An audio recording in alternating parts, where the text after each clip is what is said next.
ఇంకొక అంశం sir, BP ఆచార్యకి సంబంధించిన వ్యవహారం మనం చాలాసార్లు మాట్లాడుకున్నాం. ఇటీవల కూడా ఈయనకి సంబంధించి ఈయన మీద కేసులు కావచ్చు, మిగతా చర్చలు కావచ్చు. అయితే ఆయన మీద కేసుని ఈడీ కొట్టేసింది ఎట్టకేలకు. సరే, అది ప్రభుత్వానికి సంబంధించిన కక్ష సాధింపు చర్యలు అంటారా, ఇంకోటి అంటారా అనేది పక్కన పెడితే, ఏంటి ఈ వ్యవహారం, దీన్ని ఎలా చూడాలి? అంటే ఈ కేసు నిలబడదని చెప్పేసి కొట్టేసిందా, లేకపోతే ఏంటి? బీపీ ఆచార్యకి ఈ రోజు ఏది జరిగిందో రేపు జగన్ గారికి అదే జరుగుతుంది. జగన్ గారి కేసే ఇది. కాబట్టి ఎందుకు ఈ మాట అంటున్నానంటే, బీపీ ఆచార్య గారు ఐఏఎస్ ఆఫీసర్. ఆరోపణ ఏంటి? ఉమ్మడి ఆంధ్రప్రదేశ్ లో రాజశేఖర రెడ్డి గారు ముఖ్యమంత్రి హోదాలో కొన్ని ప్రైవేటు సంస్థలకు లబ్ధి చేకూర్చాడు. ఆ లబ్ధి చేకూర్చిన ప్రయోజనం పొందిన పారిశ్రామికవేత్తలు ఎవరైతే ఉన్నారో వాళ్ళందరూ ఆయన కొడుక్కి క్విట్ ప్రోకో పద్ధతి ప్రకారం పెట్టుబడులు పెట్టి లంచాల ఆరోపణలు ఇచ్చినారు. అందువల్ల ప్రజల ఆస్తి నష్టపోయినారు. అదనంగా జగన్మోహన్ రెడ్డి పారిశ్రామికవేత్తల్ని ఎక్కువ షేర్లు వేలు పెట్టేసి వాళ్ళని మోసం చేసినాడు. ఇది కేసు యొక్క ఆరోపణ. ఈ ఆరోపణతో జగన్మోహన్ రెడ్డి తీసుకొచ్చి 16 నెలలు జైల్లో పెట్టారు. అసలు ఆ రోజు కాంగ్రెస్ కానీ ఆ రోజు వ్యవస్థలు కానీ జగన్ అరెస్ట్ చేయాలని, చట్టం ఏదో తప్పులు జరిపిందని కాదు. అప్పుడే పార్టీ పెట్టాడు. ఒక ఎక్కువ కాలం జైల్లో ఉంటే పార్టీ ఫినిష్ అయిపోతుంది. ప్రారంభంలోనే పురిట్లోనే చంపేయడం ఉంటారు, తీసుకేస్తా ఉంటారు, గుద్దులు చంపేస్తా ఉంటారు. అట్లా చేసేద్దాం అనుకున్నారు జగన్ని. అది రివర్స్ అయింది. దానివల్ల ఏం చేశారు? కేసుల పైన పెట్టుకుంటా పోయినారు. సెక్షన్లు మార్చారు. 5-6 ఐఏఎస్ ఆఫీసర్లు 500-600 మంది సాక్షులు అంటది. అంటే ఎక్కువ మంది పెట్టడం వల్ల కుట్ర ఎక్కువ ఉందని ఎక్కువ రోజులు పెట్టారు లోపల జైల్లో. దానికోసం చేయకూడదు తప్పులని చేసినారు. ప్రజలకు ఉపయోగించే ఆయన ఆ రోజు ఆయన పబ్లిక్ రిప్రజెంటేటివ్. ఆ ఇష్యూ జరిగినప్పుడు ఆయన ఎంపీ కూడా అవునో కాదో తెలియదు. ఆయన కూడా ఎంపీ అయిన స్టేట్ ఎంపీ కాదు. ఆయన మేజర్ తండ్రి తాటు బిడ్డ కాదు. టెక్నికల్ గా 18 ఏళ్ళు దాటితే మేజర్ అయిపోతారు. కాబట్టి ఆయన కొట్టించదు అవన్నీ. కానీ అది కూడా పెట్టేశాడు, ఎందుకంటే ఎక్కువ రోజులు జైల్లో ఉన్నారు. కానీ ఆచరణలో ఏం జరిగిందంటే, ఆంధ్రప్రదేశ్ ప్రభుత్వం బొత్స కిరణ్ కుమార్ రెడ్డి గారు సీఎం అనుకుంటాను, ఒక అఫిడవిట్ దాఖలు చేసింది సిబిఐ కేసులో. ఆ గవర్నమెంట్ తీసుకున్న జీవోలన్నీ కరెక్ట్ అని, ప్రభుత్వానికి ఎట్లాంటి నష్టం జరగలేదని వాళ్ళు అప్డేట్ ఇచ్చేశారు. అప్పుడు ఆచార్య గారు లాంటి వాళ్ళు, శ్రీలక్ష్మి లాంటి ఐఏఎస్ ఆఫీసర్లు ప్రభుత్వ విధానం కరెక్ట్ అయినప్పుడు, ప్రభుత్వ విధానం వల్ల ఎలాంటి నష్టం జరగదన్నప్పుడు ఆ జీవోలు ఇచ్చిన మేమెందుకు దోషులు అవుతామని వాళ్ళు డిశ్చార్జ్ పిటిషన్ వేశారు. డిశ్చార్జ్ పిటిషన్ అంటే జస్ట్ లైక్ క్వాష్ పిటిషన్ లాగా. క్వాష్ పిటిషన్ అంటే ఎఫ్ఐఆర్ నిబంధనలకు వ్యతిరేకంగా కొట్టేమంటుంది. చంద్రబాబు గారు స్కిల్ డెవలప్మెంట్ కేసులో నడుస్తుంది కదా. ఈ డిశ్చార్జ్ అంటే మా పైన మోపిన నేరాలు నిరాధారమైనవి కాబట్టి ఇది విచారణ అర్హత లేదని కొట్టేమంటారు. ఆ రకంగా ఈ పిటిషన్ వేశారు. దాదాపు అందరికీ యాక్సెప్టెన్స్ వచ్చేసింది. అంటే అది ఇప్పుడు ప్రభుత్వం జీవోలు కరెక్ట్ అయినప్పుడు ఆ జీవోలు జారీ చేసిన అధికారులు దగ్గర తప్పవుతుంది. యాక్సెప్ట్. రెండో వైపు పారిశ్రామికవేత్తలు మేము ఇష్టపూర్వకంగా ఉన్నాం, షేర్లు పైపెచ్చు 10 రూపాయల షేర్లు 12 రూపాయలకు అమ్ముకున్నాం, మేము నష్టపోలేదు, మేము ఇష్టపూర్వకంగా ఉన్నాం అని వాళ్ళు అప్డేట్ ఇచ్చారు. ఇప్పుడు జగన్ ఏం అప్డేట్ చేశాడు డిశ్చార్జ్ పిటిషన్ లో? ప్రభుత్వం కరెక్టే, జీవోలు ఇచ్చిన ఐఏఎస్ కరెక్టే, నా దగ్గర పెట్టుబడులు పెట్టేవారు కూడా ఇష్టపూర్వకంగా కరెక్ట్ అయినప్పుడు నేను ఎక్కడ తప్పు చేశాను కాబట్టి నన్ను డిశ్చార్జ్ చేయని ఆయన పిటిషన్. ఇప్పుడు జగన్ కేసులో జరుగుతుంది డిశ్చార్జ్ పిటిషన్. అంటే ఆ 16 ఛార్జ్ షీట్లు, 11 ఛార్జ్ షీట్లు, 1,00,000 కోట్లు, 40,000 కోట్లు ఏలంపాటు జరిగింది కదా. ఈ కేసులు ఏమి విచారణ అర్హత లేదని కొట్టేయమని డిశ్చార్జ్ పిటిషన్ ఇస్తాడు. ఇప్పుడు సిబిఐ ఏం చేయాలంటే, లేదు ఆ కేసుకు అర్హత ఉంది, డిశ్చార్జ్ చేయడానికి వీలు లేదని వాదించి నిరూపించుకొని అప్పుడు విచారణ స్టార్ట్ అవుతుంది. ఈ కేసులకు సంబంధించి ఇంత విచారణ స్టార్ట్ కాల. ఈ కేసు ఏం లేదు ఇంతవరకు. ఏ విచారణ స్టార్ట్? ఇప్పుడు జరుగుతున్న విచారణ ఏంటంటే డిశ్చార్జ్. అంటే ఈ కేసుకు విచారణ అర్హత లేదు అన్న జగన్ పిటిషన్ మీద విచారణ జరుగుతుంది. ఇప్పుడు విచారించాల్సిన అవసరం లేదా? విచారించాల్సి అంటే కొనసాగాలి, లేకపోతే విచారించాల్సిన ఈ దశలో కొట్టేయాలి కేసు. కొట్టేమని జగన్ గారు పిటిషన్ చేస్తే జరుగుతా ఉంది. దాన్ని ఇంకా నిరూపించలేకపోతున్నారు సిబిఐ. ఇంకా దీని నుంచి యాక్సెప్ట్ చేసిన తర్వాత మళ్ళీ అసలు కథ స్టార్ట్ అవుతుంది. అంటే అప్పటి నుంచి ఇప్పటిదాకా జరుగుతుంది మొత్తం కూడా డిశ్చార్జ్ పిటిషన్ కి సంబంధించిన విచారణేనా?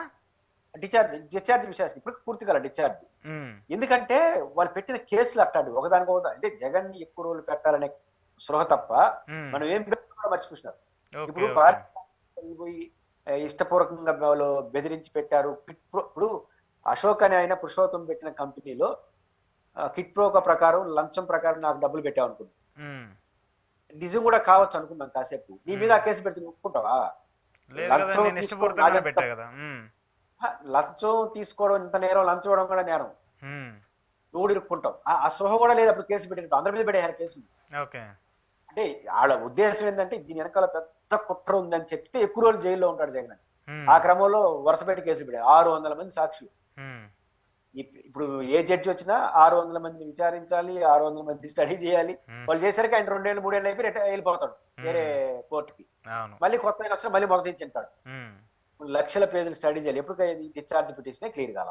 కాబట్టి ఆయనకేమో ఆడేమో డిశ్చార్జ్ పిటిషన్ ఉంటుంది. జగన్ గారు మాట్లాడకూడదు కానీ ఆయన మాట్లాడడు. ఇంకా మళ్ళీ విచ్చలవిడి అదో రేపు బెయిల్ రద్దు అయిపోతుంది, ఎల్లుండి బెయిల్ ఏంది అసలు విచారణ స్టార్ట్ కాదు. కాబట్టి జగన్మోహన్ రెడ్డి గారికి ఇప్పుడు బీపీ ఆచార్యకి ఇచ్చిన ఇవన్నీ బలం చేకూరుస్తారు రేపు జగన్ గారికి. బీపీ గారికి డిశ్చార్జ్ పిటిషన్ యాక్సెప్ట్ చేశారంటే, కేసును కొట్టేశారంటే, ఈడీ కేసు అందులో, అదేది అనంతపురం జిల్లాలో ఉన్నటువంటి హిందూ రాజశేఖర్ సంబంధించిన కంపెనీకి 8,000 ఎకరాలు 80,000 ఎకరాలు ఇచ్చారు లేపాక్షి హబ్ సంబంధించి. దాని కృతజ్ఞతగా హిందూ సంస్థ అయిన జగన్ గారి కంపెనీలో పెట్టుబడులు పెట్టారు అనేది ఆరోపణ. ఇప్పుడు ఈ జీవో ఇచ్చిన ఊరు బీపీ ఆచార్య గారు. బీపీ ఆచార్య గారు జీవో ఇచ్చిన తప్పేం కాదు కొట్టేసిన తర్వాత ఇంకా పిట్ పోక్ ఎక్కడ ఉంది, ఆయన పోయి ఆడ పెట్టడమే ఉంది. కాబట్టి ఐఏఎస్ ఆఫీసులకి డిశ్చార్జ్ అయిపోయినారు, ప్రభుత్వం నష్టం జరగలేదనేది. ఇంకా జగన్ గారి కేసు నిలబడుతుంది. బీపీ ఆచార్య జరిగింది, రేపు జగన్ గారికి జరుగుతుంది. అంటే ఇప్పుడు బీపీ ఆచార్య గారు ఈ కేసులో ఎలాంటిది లేదని చెప్పేసి ఒక క్లీన్ చిట్ ఇచ్చినట్టే. ఇంకా ఎప్పుడు కూడా కోర్టులో ఈ కేసులో ఏమీ జరగలేదు అని చెప్పదు. ఇప్పుడు మీరు నా పైన ఒక కేసు పెడతాను, నిరూపించాల్సిన బాధ్యత మీది, మీ లాయర్ది. వాద ప్రతివాదాల్లో టెక్నికల్ గా మీరు నిరూపించలేదనుకో, అశోక్ అని ఆయన పురుషోత్తం పైన పెట్టిన కేసుకు సరైన ఆధారాలు చూపలేదు కాబట్టి కొట్టేస్తా ఉంటుంది. పురుషోత్తం కరెక్ట్ అని చెప్పదు కోర్టు, వాళ్ళ పైన. రేపు జగన్ గారి కేసు బీపీ ఆచార్య గారు కరెక్ట్ ఇవి చెప్పరు వాళ్ళు. బీపీ ఆచార్య గారి పైన మీరు చేసిన అలిగేషన్స్ కరెక్టా కాదా అని ఆధారాలతో చూపించలేదు కాబట్టి కొట్టేసి. రేపు జగన్మోహన్ రెడ్డి గారి కేసు కూడా లేదు, జగన్ గారు అంతా పర్ఫెక్ట్, వీళ్ళు పోయి తీసుకొచ్చి ఆడ పెట్టింది కరెక్ట్, ఇవేమి సర్టిఫికేట్ ఇది కోర్టు. ఏ అలిగేషన్ అయితే చేశారో అలిగేషన్ సరైన ఆధారాలు చూపలేని కారణంగా మీరు కొట్టేస్తా ఉంటారు. ఉంటే కొనసాగిస్తారు. అంటే కోర్టు ఎప్పుడు సర్టిఫికేట్ ఇవ్వదు, ఆధారాలు చెప్పకపోతే మీరు ఆధారాలు తగ్గించలేదు కాబట్టి మీ కేసు కొట్టేస్తారు. రేపు ఏ కేసు అట్లే ఉంటుంది. అదే గతంలో కూడా మనం చూసాం దీనికి సంబంధించి ఈ కేసును ప్రధానంగా విచారించి జగన్మోహన్ రెడ్డి సంబంధించిన కేసులు చూసినటువంటి సిబిఐ మాజీ జేడీగా ఉన్నటువంటి లక్ష్మీనారాయణ గారు కూడా చాలా చెప్పారు. ఏదో 1,00,000 కోట్లు 60,000 కోట్లు 70,000 కోట్లు అంటారు కానీ అవన్నీ కూడా చాలా నెంబరు. 1,300 కోట్లు 1,500 కోట్లు అంటూ కూడా ఆయన చాలాసార్లు కోట్ చేస్తూ వచ్చారు. అది దట్టు కూడా ఆయనే చాలాసార్లు మాట్లాడుతూ వచ్చింది ఏంటంటే ఈ కేసులకు సంబంధించి దీని వెనకాల కూడా కొంత రాజకీయానికి సంబంధించిన వ్యవహారాలు కూడా ఉన్నాయి, అందుకోసమే ఆ తర్వాత ఆ కేసులు కూడా నిలబడే ప్రక్రియ కూడా జరగలేదని చెప్పేసి అంశాలను కూడా ఆయన బయటకు వచ్చిన తర్వాత, అంటే ఆయన రిటైర్డ్ అయిపోయిన తర్వాత చాలాసార్లు మాట్లాడుతూ వచ్చారు, ప్రస్తావిస్తూ వచ్చారు కూడా.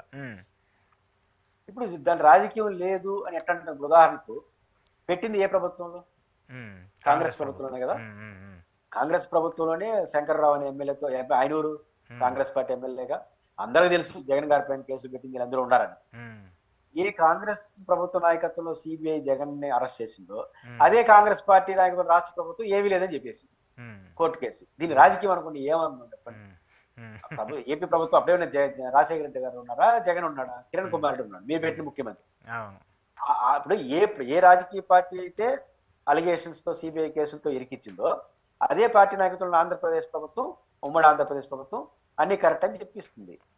ఏమంటాం దీన్ని రాజకీయం అనుకోండి ఏమందాం. కాబట్టి ఉండవల్లి అరుణ్ కుమార్ గారు లాంటి వాళ్ళు ఇప్పుడు చెప్తారు కదా, తప్పు ఒప్పుల సంగతి వేరు. నేను కూడా ఇప్పుడు జగన్ గారు ఏం చేయలేదు, వాళ్ళు ఏం చేసి సర్టిఫికేట్ ఇవ్వదలుచుకోవాలా.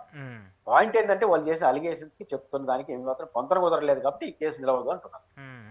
ఉండవల్లి గారు ఎప్పుడో చెప్పారు ఈ కేసులన్నీ కూడా ఆ రోజు కొన్ని రాజకీయ పరిణామాల వల్ల జరిగింది అలా అని చెప్పేసి ఏదో కక్షపూరితంగానే చేశానని చెప్పేసి నేను చెప్పను, కానీ జగన్మోహన్ రెడ్డికి సంబంధించి కొంత ఇబ్బంది పెట్టిన మాట వాస్తవం అని చెప్పేసి ఆయన డైరెక్ట్గా చాలాసార్లు ప్రెస్ మీట్లో పెట్టి కూడా చెప్పి మాట్లాడారు.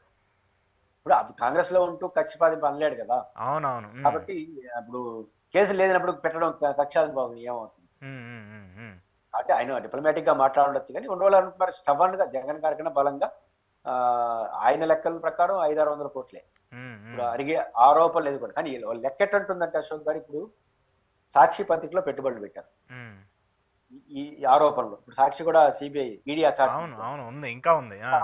సాక్షి ఆస్తి మార్కెట్ లో 10,000 కోట్లు ఉండొచ్చు. అంటే హైదరాబాద్ ఆఫీస్ కావచ్చు, రాష్ట్ర వ్యాప్తంగా వాళ్ళకు ఉన్న నెట్వర్క్ 10,000 కోట్లు ఉంటుంది అనుకుందాం.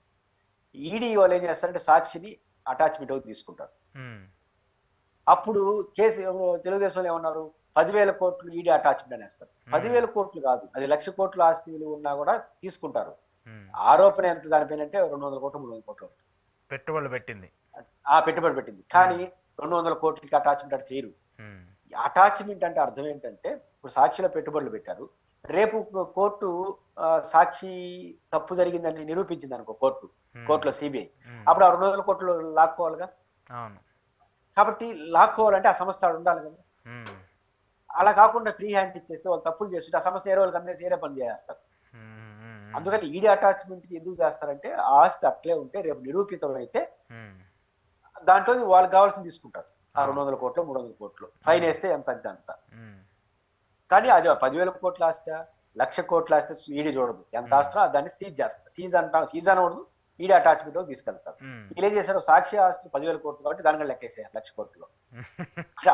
అట్లా ఉంటాయి తప్పించి. ఓకే, ఒక సాక్షిలోనే 1,00,000 కోట్లు అంటే మీకు మిగతా కంపెనీలకు సంబంధించి ఎంత పెట్టారు అనుకుంటారో ఇక బయట ఆరోపణలన్నీ. ఓకే సార్, ఈ అంశానికి సంబంధించి thank you sir, thank you very much. ఇది ఈరోజు పురుషోత్తం రెడ్డి గారితో ఈ స్పెషల్ ఇంటర్వ్యూ. చూస్తున్నానండి ప్రజాచైతన్యం.